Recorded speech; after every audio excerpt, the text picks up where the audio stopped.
Kakambal ang magkapatid na Megan at Lauren. Nakatira sila sa lugar kung saan ipinagbabawal ang pagkakaroon ng dalawang anak sa iisang pamilya. Kaya naman, na maisilang sila ay itinago lamang ng mga magulang nila ang katauhan ng bunso na si Lauren. Tanging si Megan lamang ang nakakalabas, samantalang si Lauren ay ginawa nila ng sikretong silid sa may basement na sila lang rin ang nakakaalam. Nang lumakit magdalaga na ang dalawa, ay nakaisip sila ng paraan na magpalitan. At bilang magkamukhang magkamukha sila'y walang nakakabisto ng kanilang sikreto.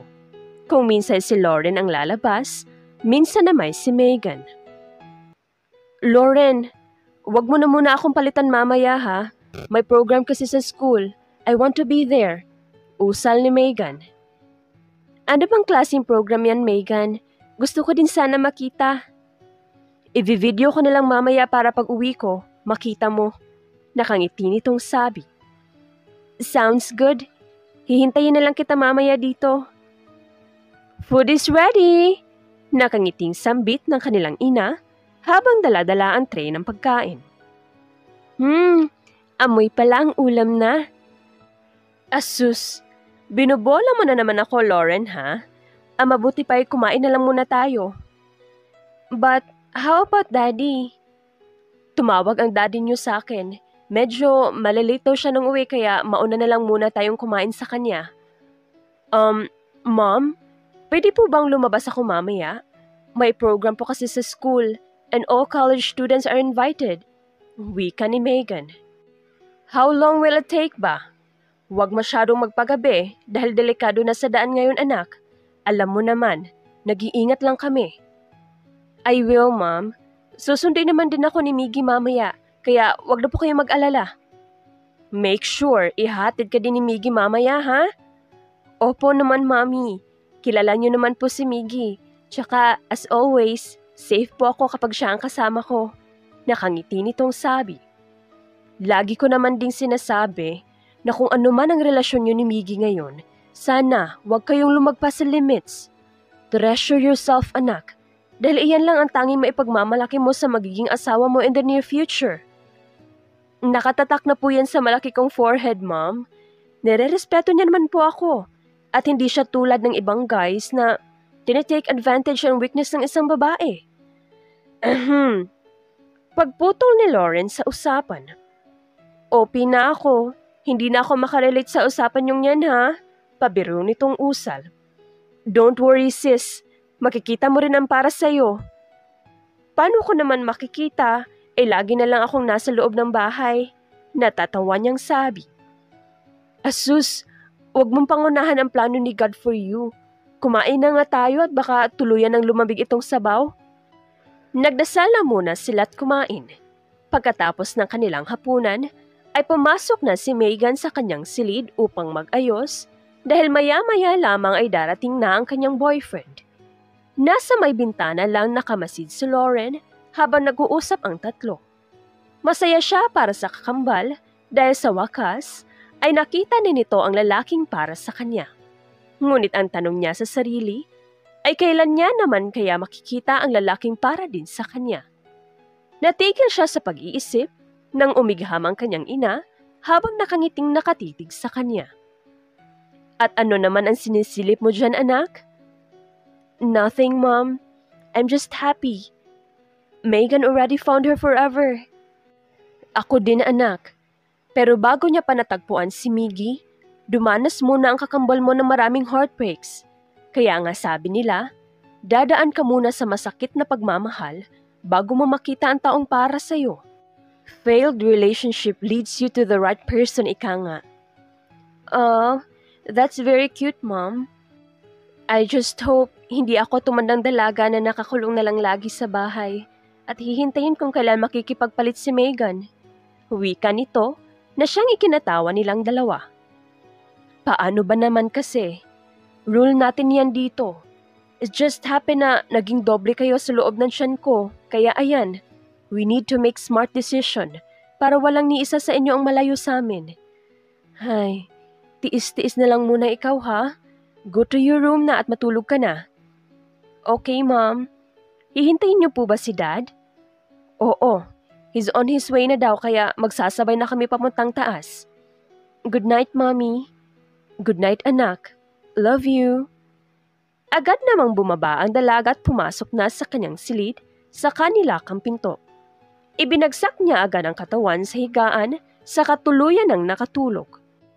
Nagising siya sa ingay na nagmumula sa itaas, kaya sa kuryosidad ay tumayo siya tinungo ang kanilang sala. Do'y kitang-kita niya ang kapatid na halos mapudpud na ang suot-suot na takong sa kakatalon. Napansin naman agad nito ang presensya niya, kaya niyakap siya ni Megan ng pagkahigpit-higpit. Teka, oy, hindi ako makahinga. Sorry sis, look!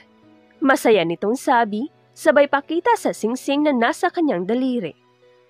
Oh, you mean, yes, I'm engaged! Congratulations, Megan! Kayo na talaga ni Miggy para sa isa't isa. Thank you, Lauren. Thank you, Mommy, Daddy. Gosh, para pa rin akong nasa ulap. Nanlalamig pa rin ako until now. Imagine, akala ko simpleng program lang yun pero may pa-surprise pala at the end. Naiiyak nitong sabi. Oh, bakit ka naiiyak dyan? Wala, Mommy. I'm just overwhelmed. Hindi ko kasi akalaing after all the heartaches I have experienced, darating si Miggy sa buhay ko. Before that, I kept on praying talaga na sana ang susunod na ibigay sa akin ay yung makakasama ko na habang buhay. And then he came. Nagyakapan lamang silang apat. Masaya sila, lalong-lalo na si Lauren para dito. Hindi niya na rin mapigilan ang pagpatak ng kanyang luha dahil sa matinding kasiyahan. Makalipas pang ilang araw, ay ginanap na nga ang engagement party ng kapatid. At bilang hindi siya makakapunta, ay hanggang sa video na lamang siya nakatingin. Kahit sa ganoong paraan, ay masaya niyang natutunghayan ang selebrasyon. Isang araw, habang abala si Lauren sa binabasang history book sa kanyang silid, ay pumasok si Megan na magkahalong galit at malungkot ang mukha. Kaagad niyang tiniklop ang librong binabasa at umupo. What's with that face? Para namang binagsakan ka ng langit at lupa dyan, uwi ka ni Lauren. Ikaw na muna makipagkita kay Miggy. Nakakainis. Ha? Bakit naman? Nag-away ba kayo? Nakakainis eh. Nagpaalam na naman akong sasama kina Fatima sa bar. Ayaw pumayag. Gusto niya din sumama dahil baka daw maraming lalaki doon. Ayaw ko nga muna magpasama eh. Bakit? Tama rin naman si Miggy. Baka mapahama ka pa. Sis, ilang weeks na lang ay ikakasal na kami. Matatali na ako ng husto kapag ganun. Hindi na ako makakagimik. Gusto ko naman munang makabanding ang friends ko habang hindi pa ako nakakasal, no? Alin ba dyan ang hindi niya maintindihan? Huwag mo na lang kasing kontrahin. Mag-sorry ka na lang sa kanya para maging okay na ulit kayo. What? Hell no! Bahala siya sa buhay niya. Ayun, gusto makipagkita sa coffee shop para hindi ako makapunta. Ikaw na muna makipagkita, please. So, pupunta ka talaga sa bar? Saglit lang naman eh. Please. Pero Megan, please Lauren, saglit lang talaga ako, promise. Hindi nga sabi ako pwedeng lumabas kapag nasa labas ka din at baka may makakita sa atin. Kung gusto mo talagang pumunta sa bar, tanggihan mo ng formal si Miggy. As simple as that. Psh, wag na nga lang. Wika nito sabay alis. Hey, Megan! Ngunit hindi na siya pinakinggan ng kapatid at tuluyan na nga itong umalis. Napasapo na lamang ang dalaga sa kanyang ulo dahil kasing tigas pa ng bato ang kokote ni Megan. Mag-aalauna na ng madaling araw, ngunit hindi pa rin umuwi ang kapatid. Pati ang kanyang mommy at daddy ay nag-aalala na rin. Gimikera man ang dalaga, ngunit umuwi naman ito ng sakto sa oras, ngunit ngayon ay naiba. Kasalanan ko to eh. Bakit ba kasi hindi ako pumayag sa alok niya? Pagsisi ni Lauren sa sarili. It's not your fault, anak. Tama lang ang ginawa mo. Mapapagalitan ko talaga yun pag nakauwi. Kung kailan malapit ng ikasal ay saka patitigas ang ulo. Matulog ka na muna, Lauren. Masama sa iyo ang magpuyat at baka bumaba na naman ang dugo mo. Kami na ang bahala, okay? Okay, Mom. Huwag niyo lang po masyadong pagalitan si Megan. Kakausapin ko na lang din po siya bukas. Nagtungo na ang dalaga sa kanyang silid at mariing ipinikit ang dalawang mata. Ngunit malapit na lang lumiwanag ang paligid ay hindi niya pa rin nagawang makatulog. Palakas ng palakas ang pintig ng kanyang dibdib. Kinakabahan siya ng husto. Alam niyang may mali sa nararamdaman niyang iyon. Bumalik siya sa wisyo nang marinig niya ang katok sa labas ng kanyang pinto. Anak, aalis na muna kami ng daddy mo, okay? Babalik kami mamaya. Saan kayo pupunta? And where's Megan? Nakauwi ba siya kanina, Mom? Hindi ko kasi narinig ang boses niya. Hindi pa, anak. At kaya kami aalis ay hahanapin namin siya. Saan niyo po siya hahanapin? Nakausap niya na ba ang mga taong huli na kasama niya? Or si Miggy? Oo, anak. Tinawagan namin naman na kasama niya sa bar kagabi. At ang sabi nila, hindi nila alam kung nasaan si Megan dahil maaga daw iyong umuwi kagabi. Hindi na namin alam kung ano ang gagawin. Magdamag na akong umiiyak. Can I come? Hindi. Dito ka na at baka sakaling umuwi ang kapatid mo. Once umuwi siya, call us, okay? Kahit nag-aalalay, tumango na lamang ang dalaga. Halos malibot niya na ang buong bahay sa kakalakad. Sa isip niya ay sana lang walang nangyaring masama sa kakambal dahil kung meron man, habang buhay niyang sisisihin ang kanyang sarili. Halos 3 araw na, ngunit hindi pa rin umuwi si Megan. Wala pa rin silang balita at patuloy pa rin sa paghahanap ang kanyang mga magulang. Habang nanonood ng balitay, narinig ni Lauren ang kotseng huminto sa tapat ng kanilang gate. Sinilip niya iyon at nakita ang kanyang mommy at daddy na palabas ng kotse. Ngunit walang Megan ang sumunod. Mom, ano pong balita? Where's Megan? Ngunit imbes na sagutin ito ang kanyang tanong, ay napahagulhol na ito ng iyak. Hindi pa man nakakapagsalita ang ina, ay alam na ni Lauren na may mali. We saw Megan. Then where is she? Bakit hindi niyo kasama? Kasama namin siya. Napansin naman agad ni Lauren ang dala-dala nitong malaking urn. Kinuha niya iyon at binuksan. May laman itong abo.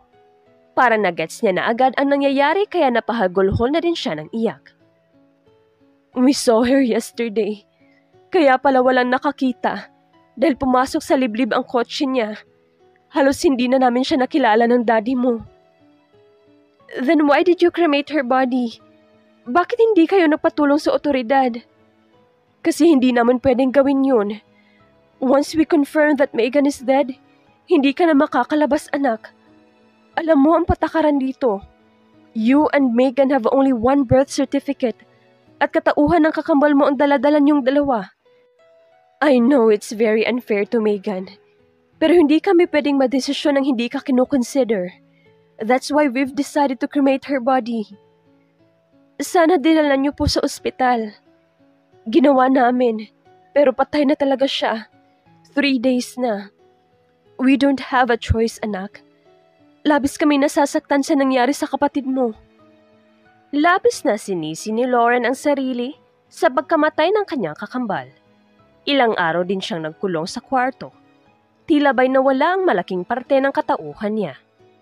Ilang araw pa ang lumipas, ay unti-unti na nilang tinatanggap ang pagkawala ni Megan.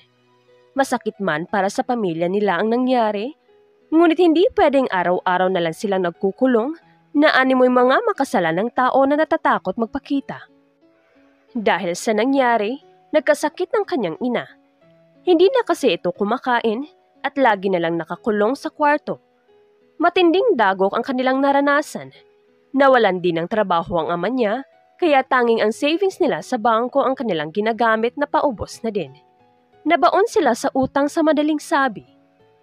Kakatapos lang maglinis ni Lauren sa kanilang sala nang biglang may kumatok sa kanilang main door. Binuksan niya iyon at nalamang si Miggy ang naroon. Malungkot ang mukha nito at sa walang ano-ano'y niyakap siya ng binata. I'm sorry, babe. I miss you so much. Alam kong galit ka sa akin sa ilang linggong nagdaan dahil pinagbawalan kitang sumama sa mga friends mo. Sorry kung nafe-feel mo na nagiging overprotective na ako. Naiiyak nitong sabi. Hindi na nakapagsalita si Lauren. Hindi niya alam kung ano ang i-react.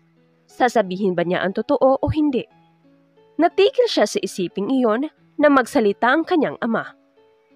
Miggy, iho. Pasensya ka na dito kay Megan at medyo matigas na rin ang ulo.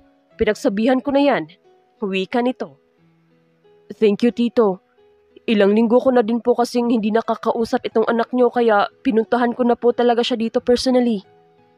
I see. Pumasok ka muna para makapag-usap kayo. Hindi na po, Tito. Dinala ko lang talaga siya saglit dahil hindi ako mapakali. May presentation pa kasi ako ngayon. Sige, iho. Mag-ingat ka.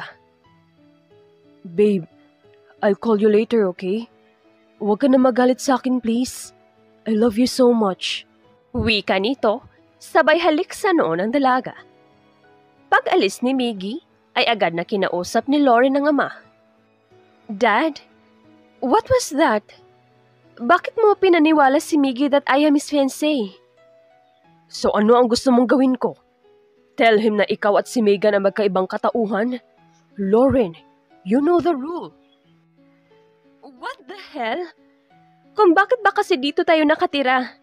Bakit nung simula pa lang ay hindi nyo naisipang lumipat sa ibang bansa para maging malaya tayo? And now, you want me to pretend that I am Megan? Your dad is right, Lauren. Lahat tayo dito walang choice. At iyang sinasabi mo na sana lumipat tayo? Sana nga pwede. Mahigpit ang patakaran dito, kaya iyon ang kailangan nating sundin. Kung pwede lang na lumipat agad-agad, ay matagal na naming ginawa para lang maging masaya tayo. Pero hindi. It's not that easy. Wika naman ng ina nito. Patakbong tinungo ni Lauren ang kanyang silid at do'y hindi na napigilan ang matinding pag-iyak.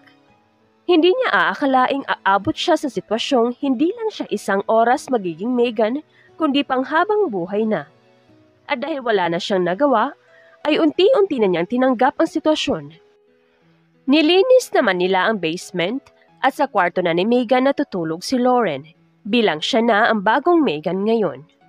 Megan, I'm sorry, but kailangan ko tong gawin alang-alang sa family natin. I will take good care of Miggy and always remember na hinding-hindi ko siya kailanman aagawin sa'yo dahil ikaw ang mahal niya at hindi ako. Naiiyak niyang sabi habang hawak-hawak ang litrato ng kakambal. At dumating na nga ang araw ng kasalang Megan at Miggy.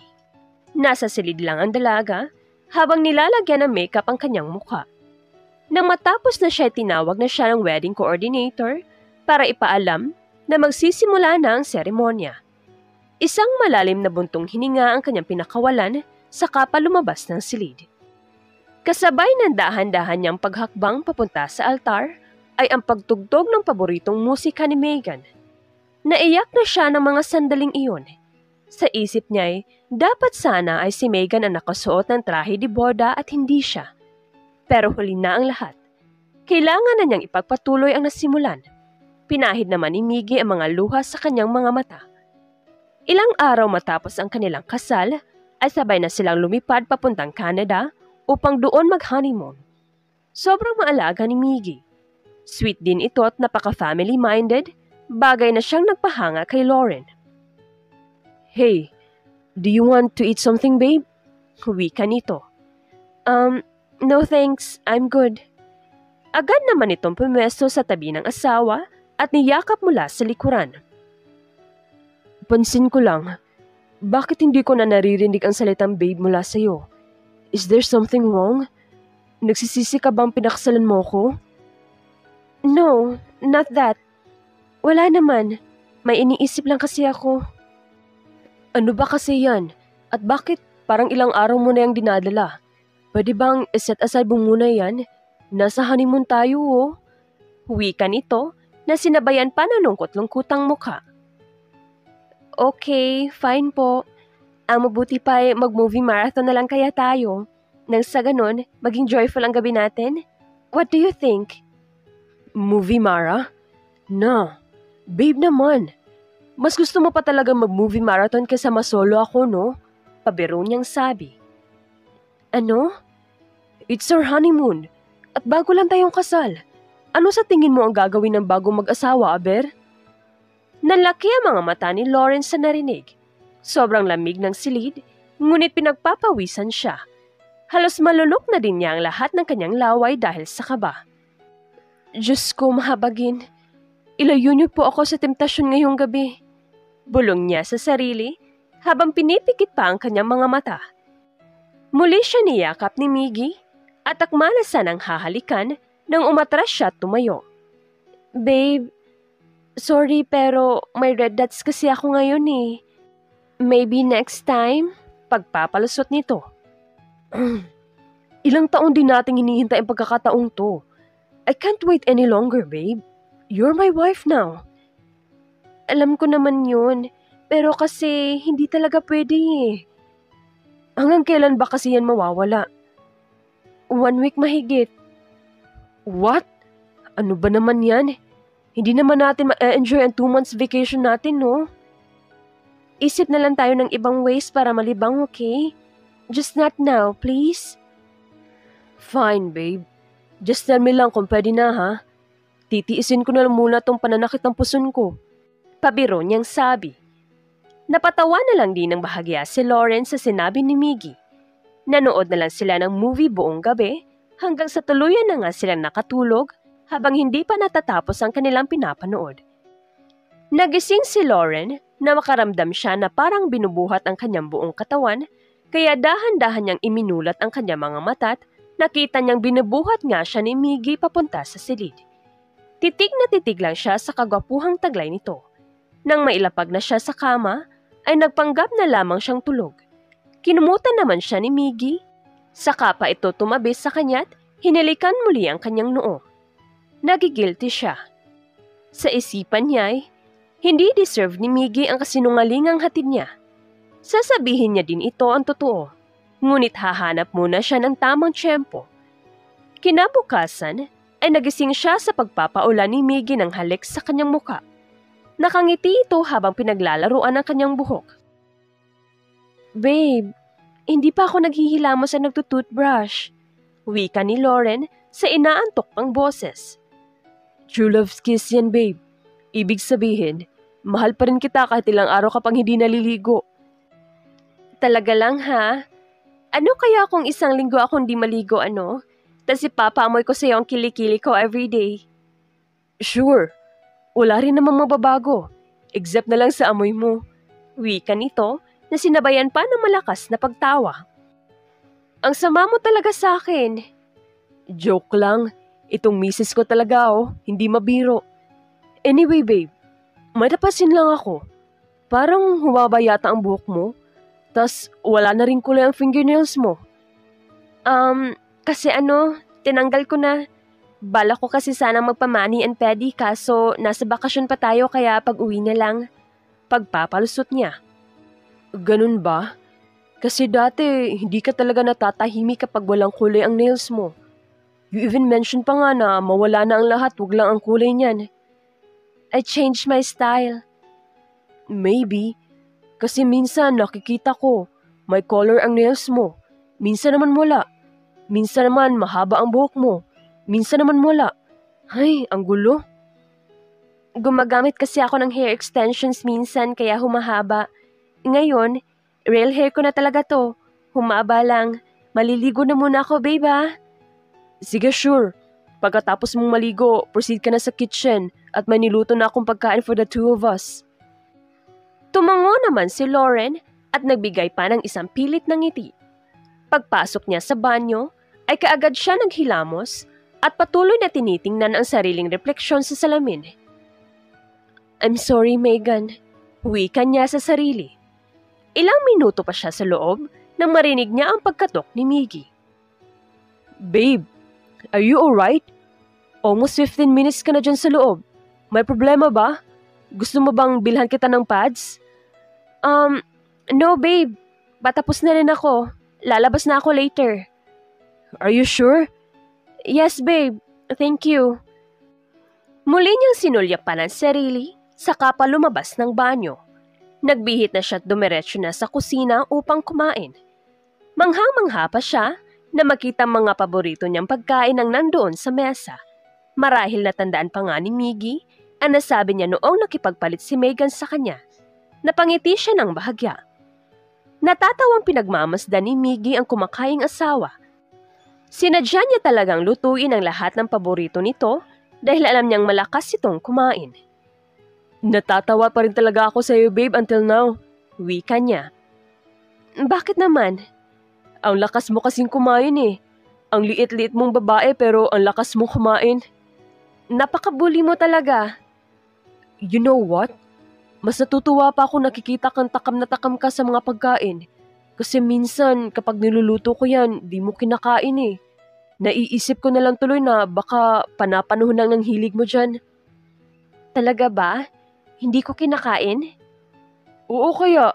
Para tuloy ibang taong kaharap ko minsan eh. Halos mailuwana ni Lauren ang buong pagkaing nasa kanyang bibig. Are you okay? Nag-aalalang tanong ni Miggy sabay abot sa tubig. Yeah, may naalala lang kasi ako but I'm fine. Wag na kasi masyadong matakaw. Isa-isahin mo lang yan at wala ka namang kaagaw sa mga pagkain eh. Okay? I'll make a call sa Pilipinas na muna ha at itatanong ko kay Dad ang business namin. Sige. Kinagabihan, dahil wala namang ibang magawa, ay naisipan ni Lauren na magbasa ng history book. Bigla namang lumabas si Miggy galing sa pagligo at halatang nagulat ito sa nakikita. Wow! History book? At kailan mo pa nakahiligang magbasa niyan? Sabi ko naman sa'yo, di ba? Changed of habits na ako ngayon. Tsaka masanay ka na, no? Ayaw mo ba nun? Mahilig magbasa ang asawa mo? Naninibago lang ako. Pagkasabi ni Oy, tinanggal naman agad ni Miggy ang tuwalyang nakabalot sa ibabang parte ng kanyang katawan. Tanging ang maliit na boxer shorts na lang ang nagpaiwan na hulmang-hulma ang pagkalalaki nito. Samahan pa ng mga matitigas na pandesal sa kanyang tiyan. Napapikit si Lauren ng mariin at tinakpan ng mukha ng libro. Anong ginagawa mo? Natatawang sabi ni Miggy. Pwede bang magbihis ka na dyan ng maayos? Bakit? Nahihiya ka bang nakikita akong ganito? I'm your husband now. Soon, buong katawan ko na makikita mo. Trailer pa lang yan. Panonokso pa nito. Gosh, ano ba? Magbihis ka na nga dyan eh. Ngunit imbis na makinig ito'y mas lalo pa itong lumapit sa asawa. Dahan-dahan nitong tinanggal ang librong nakatakip sa kanyang mukha. Ramdam na ramdam ni Lauren ang matitigas na bahagi sa katawan ni Miggy. Halos lahat na ng dasal ay naisabi na niya sa kanyang isipan, ngunit tila ba'y mas malakas ang tuksong nasa kanyang harapan. Dahan-dahang hinalikan ni Miggy ang kanyang balikat, saka bumulong sa tenga nito. Kung ako sa'yo, pakiusapan mo yung red dots mo na mawala na siya agad para makabuo na tayo. Ano? Ng family. Together with our little one. Nakangiti nitong sabi. Babe naman eh. Bakit? Ayaw mo ba? Hindi na nakasagot si Lauren sa sinabi nito. Huminga na lang ng malalim si Miggy, saka nagbihis at nagtungo sa kusina. Alam niyang na-disappoint niya ito, ngunit hindi siya pwedeng magpadala dahil katauhan ni Megan ang mahal nito at hindi siya. Ngunit sa kabila nooy, hindi pa rin nagbabago si Miggy. Minsan nga'y, siya na ang nagtatali sa buhok ni Lauren o di kaya naglalagay ng bimpo sa likuran nito. Siya din ang tagapagluto at tagapaglinis. Parang wala na nga itong tinitirang trabaho para sa asawa. Babe, don't tell me ikaw na naman ang maglalaba. Ako na, trabahong babae yan. Ano ka ba? Manood ka na lang TV doon. Ako nang bahala dito. Bakit mo naman kasi inaako ang mga gawain? Naboboard na tuloy ako kasi ginagawa mo na lahat. Babe, ginagawa ko to dahil kapag nakauwi na tayo sa Pilipinas, nasa trabaho na naman ang buong atensyon ko. Hindi na kita maaalagaan. Kaya habang nandito pa tayo, ako na muna, okay?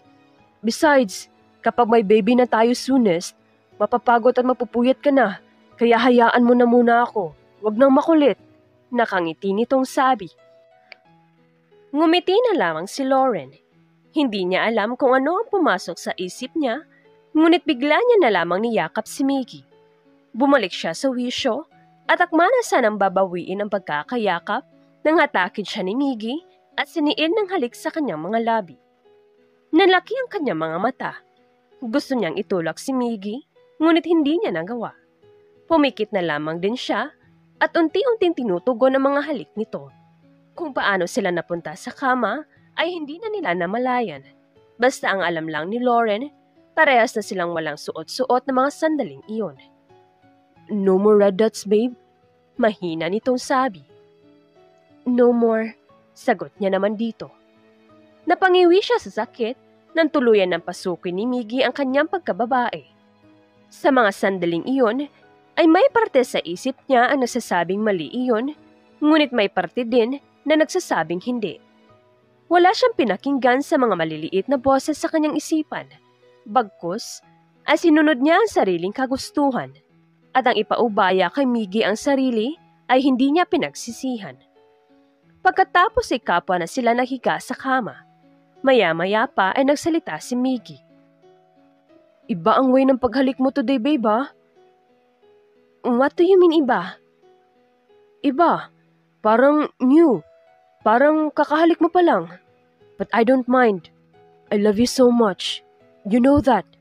Wika nito, sabay halik sa pisngi. "Babe?" "Yes, babe." "What if malaman mong hindi ako si Megan?" "What? Hindi ikaw si ikaw? Alam mo, ang creepy niyan, but nice joke." "Hindi ako nagbibiro." "What do you mean? Then, who are you?" Seryosong saad ni Miggy. Nabigla naman si Lauren sa tono ni Miggy. "Joke. Joke lang naman, babe. I'm just testing you. Of course, I'm Megan. Ano ka ba?"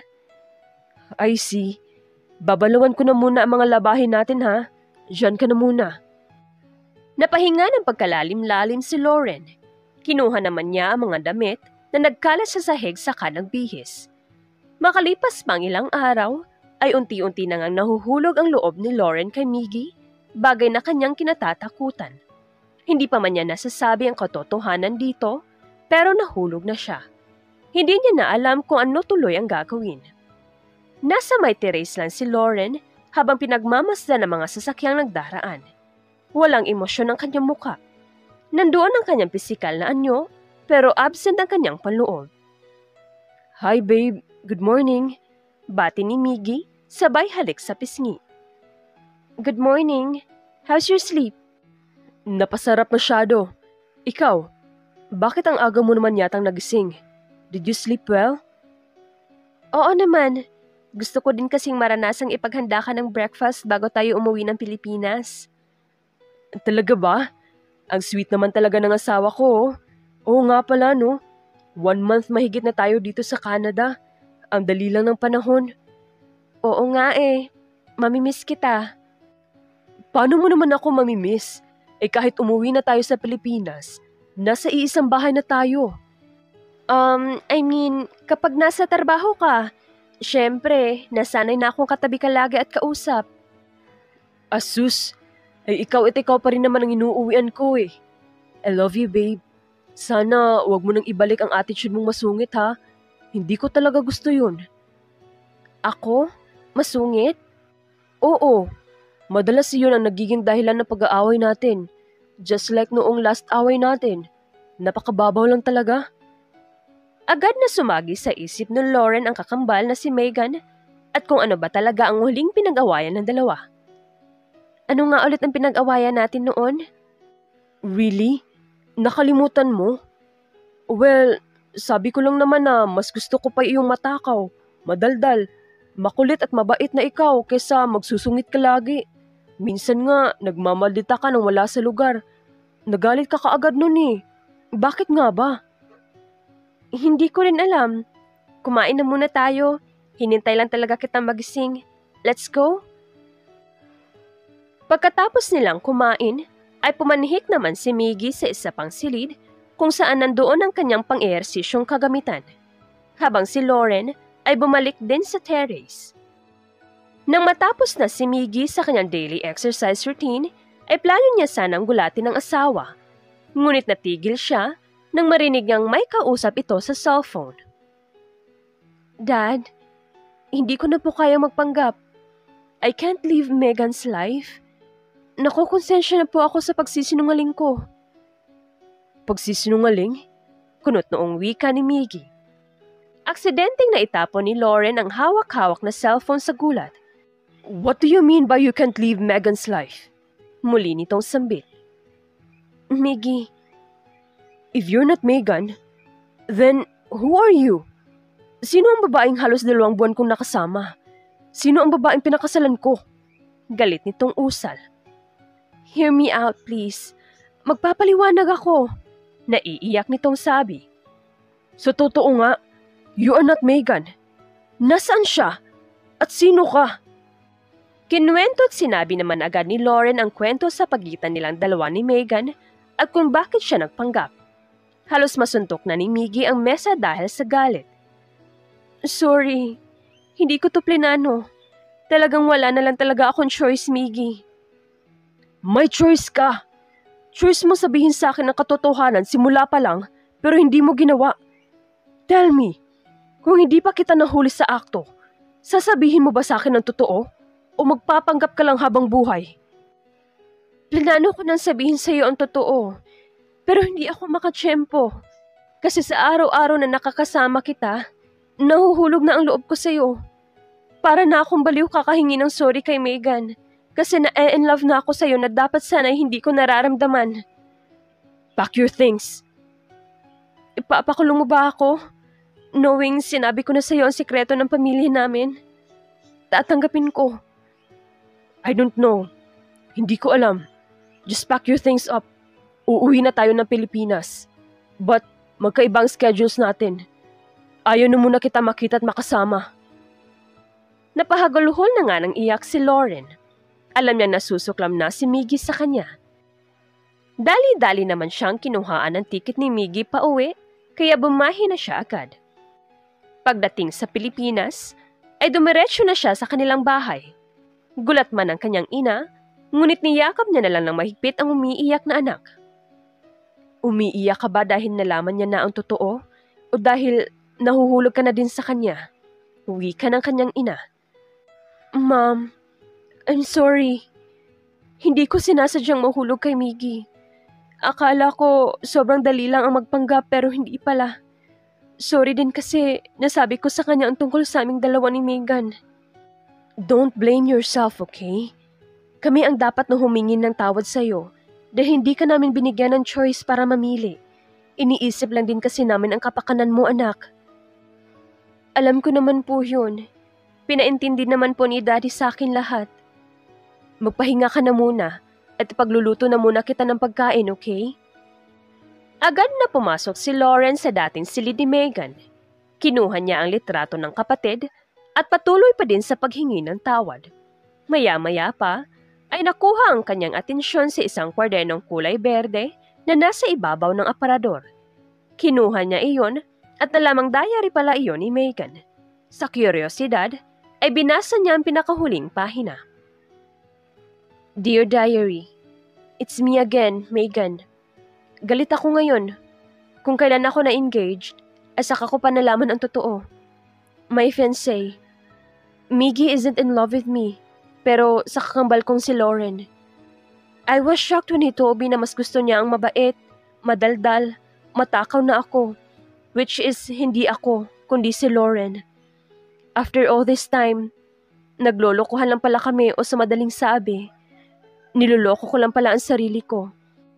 And when I asked him kung kailan siya nagsimulang makagusto sa akin, sabi niya, when I sang a song in front of him, which is hindi ko ginawa ever since. Yun pala, it was Lauren, not me. Nalaki ang mga mata ni Lauren sa nabasa. Bigla naman pumasok sa silid ang kanyang ina at seryoso nakatingin sa notebook. Nabasa mo na pala yan, anak. So ito pala ang dahilan kung bakit naglasing si Megan at nag-away sila ni Miggy? Yan ang nakalagay sa diary niya. Noong araw na pumunta si Miggy sa bahay, nabasa ko na ang nakapaloob dyan. That's why, umagri ako sa sinabi ng daddy mo. Maliban kasi sa wala tayong choice, Miggy's in love with you at hindi kay Megan. Pero ma'am, baka i-blame mo na naman ang sarili mo sa nangyari. Hindi ko lang sinabi sa iyo kasi ayokong magbago ang tingin mo sa kapatid mo. Mahal na mahal niyo ang isa't isa. Hindi ko lang talaga inakalang mawawala siya sa atin. Niyakap ng ina si Lauren. Hindi pa rin lubos na pumapasok sa isip niya ang mga letrang kanyang nabasa. Ilang araw pa ang lumipas, ay tuluyan na nga natigil ang koneksyon nila ni Miggy. Hinihintay niya na lamang na may pumuntang mga pulis sa bahay nila para dakipin siya. Maya-maya pa ay nakarinig siya na mahihinang katok mula sa labas ng kanilang pinto, kaya dali-dali niya itong binuksan. Do'y kitang-kita niya ang malungkot na mukha ni Miggy. Pinapasok niya ito at ipinagtimpla ng kape. What are you doing here? Bakit wala kang mga pulis na Hindi pa man siya natapos sa pagsasalita, ay niyakap na siya ni Miggy. Sobrang higpit na pagkakayakap. Yakap ng pagkamis. Niyakap naman niya ito pabalik. I miss you. I miss you, Lauren. Pagkabanggit ni Miggy sa kanyang pangalan, ay unti-unti na rin pumapatak ang luha sa kanyang mga mata. Pinahid naman iyon ni Miggy at hinalikan siya ng paulit-ulit. I've come to realize na ikaw pala ang katauhang nagustuhan at minahal ko. At naintindihan ko na rin ang last words ni Megan sa akin na hindi siya yung inaakala kong siya. Because it was you pala. Kinuha naman agad ni Lauren ang diary ng kapatid at ipinabasa kay Miggy ang huling pahina. Doon naintindihan na nila ang lahat. Akala ko ba ayaw mo na ako makita at makasama? Ang sabi ko, ayaw na muna kitang makita at makasama. Magkaiba yun. You're my wife after all. At ikaw ang pinakasalan ko. Muli niyang siniil ng halik ang mga labi ni Lauren. Naiiyak naman ang mga magulang ni Lauren habang nakatingin lamang sa kanila. Kinabukasan ay sabay-sabay na nilang dinalaw kung saan nakalagay ang abo ni Megan. Isa-isa silang nagbigay ng mensahe dito at nang torno na ni Lauren ay pinabayaan na muna nila itong mapag-isa. Huminga siya ng malalim sa kapilit na nagsalita. Miss na kita, Megan. I'm not happy na nawala ka sa amin. Siguro kung ako ang papipiliin, mas gugustuhin ko na lang sana na sa basement mamalagi kaysa mawala ka sa amin. Nabasa ko ang diary mo. Hindi ko naman din kasi alam at humihingi ako sa iyo ng tawad. Sorry kasi nasaktan kita nang hindi mo nalalaman. Pero pwede bang humingi ng isang favor sa iyo? Pwede ko din bang mahalin ang lalaking mahal mo? Naiiyak niyang sabi. At pwede ko din bang mahalin ang kakambal mo? Sabat naman ni Miggy na nasa kanyang likuran. Pinahid nito ang mga luha sa mga mata ni Lauren at masuyong hinalikan sa noo. Nagpaalam na din silang muli kay Megan at sabay-sabay nang umalis. Nagpasya naman si Miggy na tumakbo bilang susunod na tagapaghukom sa kanilang lugar dahil ayaw niyang lumaki ang magiging mga anak niya sa ganoong sitwasyon. Nanalo naman siya at ngayon sinisimula na nilang baguhin ang nakasanayang pamamalakad. Makalipas pa ang ilang buwan at pinawalang bisa nila ang kasalang Miggy at Megan dahil pinaplano nila muling magpakasal. Ngunit sa pagkakataong iyon ay hindi nakatauhan ni Megan ang dadalhin ni Lauren kundi sarili na niyang pangalan. Naikasal silang muli at nabiyayaan ng 3 malulusog na supling. Hindi pa rin nakakalimot si Lauren sa kakambal at kunikwento niya pa rin ito sa kanyang mga anak. Minsan din ay dumadalaw sila sa himlayan ng kapatid. Hindi pa rin nawawala ang pagmamahal niya sa kakambal dahil para sa kanya'y malaki ang parte nito sa katauhan niya. The End. Dito na po nagtatapos sa magandang story na ito. This is Anne here in Kulay TV. Thank you and take care. Bye-bye! Hello everyone! Thank you all for listening here sa Kulay TV. Please like, comment, and share. And please don't forget to subscribe. Please invite your friends to subscribe Kulay TV. Alright, this is Kulay TV saying, bawat buhay ay may kulay. Thank you and take care. Dagan kayong salamat. See you sa next story!